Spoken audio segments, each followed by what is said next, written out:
Hello internet, and today's video is going to be another questions and queries. I know for the past few weeks I haven't had one of these.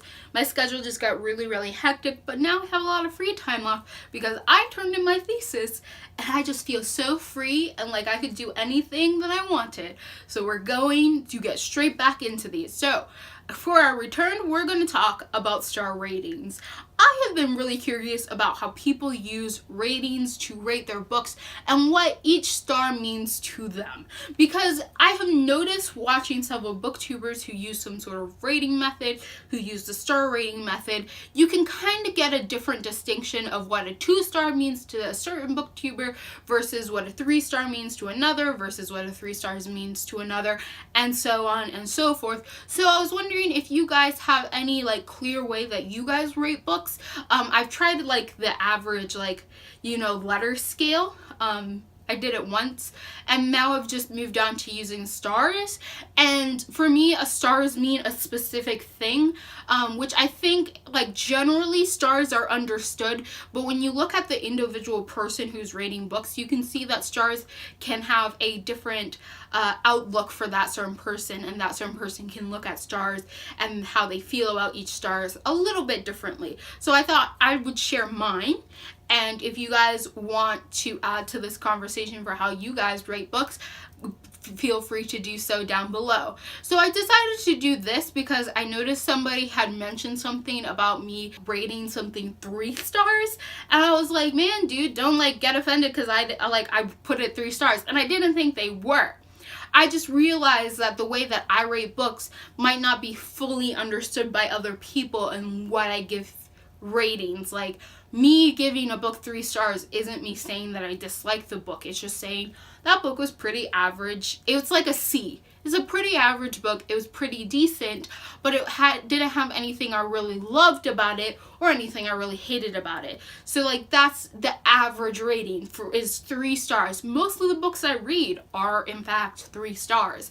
I have like little pieces of things that I like, but majority of books I read are just pretty, oh, that's okay. I was pretty okay with that. That was pretty good. I had a good time, and that's about it, right?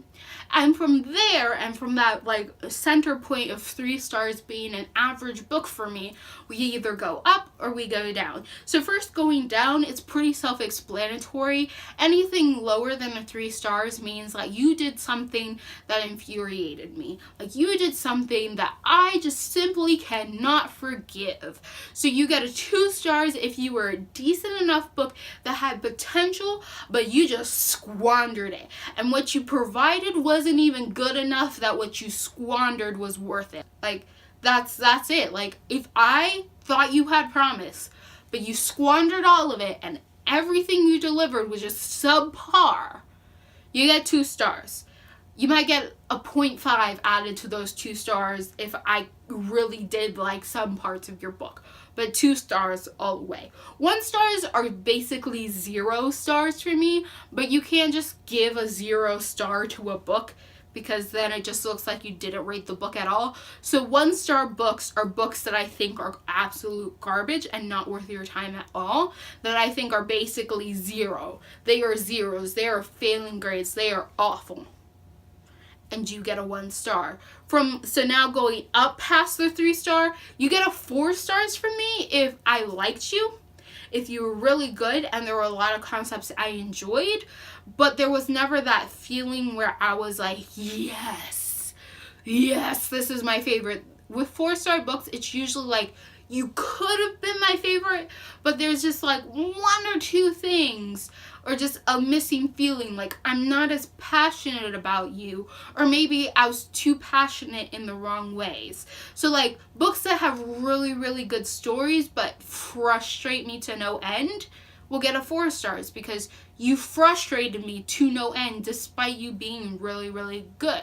Books that are really good but have something that lacks that passion and it doesn't instill that passion in me also get a 4 stars because I acknowledge you as a really good book, but I just didn't love you. I just really liked you, right? I really liked you. I really care for you.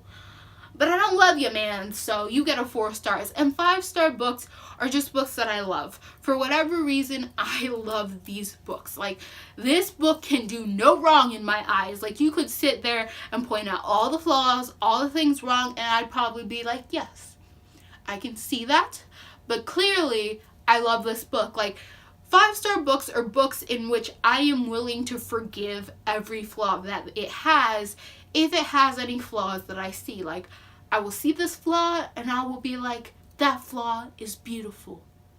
You are 5 stars.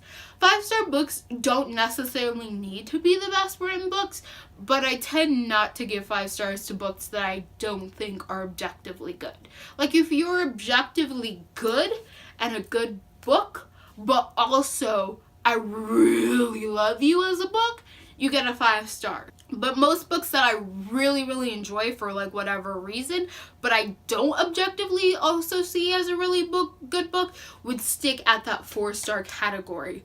So the books that I rate as 5 stars are books that I both see objectively really good, but also books that I really, really love for their story, and books that basically can do no wrong in my eyes because they were just so good at telling whatever story that they were telling, that whatever little flaws or whatever little pet peeves they hit on for me are all forgiven at the end of the day. So I don't know if this helps you guys, just knowing what I mean when I say, hey, this is a 3-star book, or hey, this is a 4-star book, or hey, this is a 5-star book, or hey, I really hated this and this is a 1 or 2-star book. But I hope it helps you guys, and I'm really curious on how you guys see the star rating system and whether or not you based it fully on like subjectively how you feel, or you also use an objective feeling for rating books.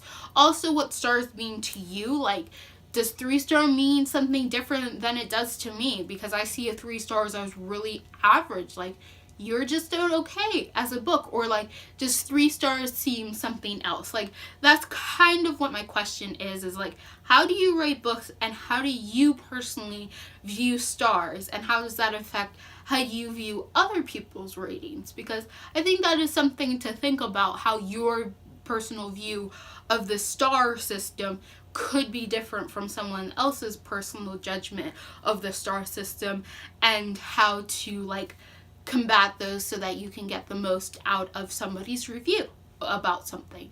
So that was it. That's all my questions and my explanations and me talking about stuff. So if you like what you're seeing here and you want to continue seeing more, click all those bunny bunnies down below, and goodbye, internet.